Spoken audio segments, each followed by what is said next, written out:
Blessed day everyone! Itong napakakulit na batang to mga mare, kita nyo naman, at kumuha ng kanyang sariling kwintas na galing sa kurtina at yung kanyang handbag naman ay ang kanyang paboritong laruan. Kita nyo naman parang madam na madam nga ang bata. Pero later on mga mare, nagpapalit siya ng damit kasi nga nakita niya ang mami niya na nakadress, at eto nga ang gusto niyang dress na matchy-matchy kami mga mare. Kita nyo naman at marunong na nga mag-posing-posing ang bata. Pwedeng-pwede nang isali sa pageant, char. Tonight nga mga mare is celebrate namin yung birthday ni Daddy Mark. Dito pala kami kakain sa Chef Chu mga mare. Simpleng saro-saro naman ito at maidaos namin ang birthday ni Daddy Mark.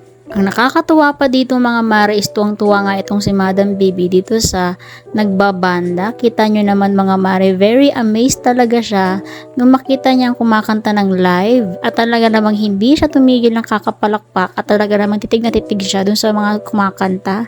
Heto na nga at binigyan ng complimentary birthday cake itong si Daddy Mark, o diba?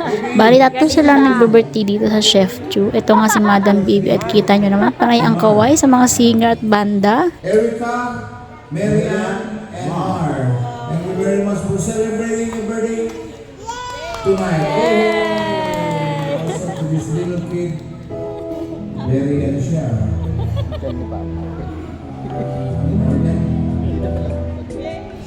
Smart, very smart. Para sa lolo. Ay, ako na lolo.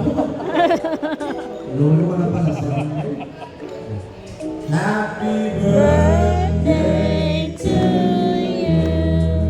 Alright, thank you very much guys for celebrating. Makikita mo nga dito kay Madam Bibi na napaka-music lover niya. Kaya naman, this coming birthday niya is pinag-iisipan namin ng Daddy Mark na music instrument na lang din yung ibigay namin sa kanya ngayong birthday niya. Medyo OA nga lang ako mga mare kasi naman August pa yung birthday ni Madam Bibi pero January pa lang iniisip ko na agad kung anong ibibigay ko sa kanya sa birthday niya. Totoo nga talaga mga mare na kapag nanay ka na, mas mahalaga na sa'yo o mas excited ka na sa birthday ng anak mo kaya sa sarili mong birthday. Kung nung dating dalaga ako is madalas pa akong sumasama ang loob na wala akong handa o wala man lang nag-effort sa birthday ko. Pero ngayon mga mare, kahit wala na mag-effort okay lang kasi naiintindihan ko naman ang hirap ng buhay. Mas masaya pa nga ako mga mare kung ibibigay na lang sa anak ko kaysa sa akin.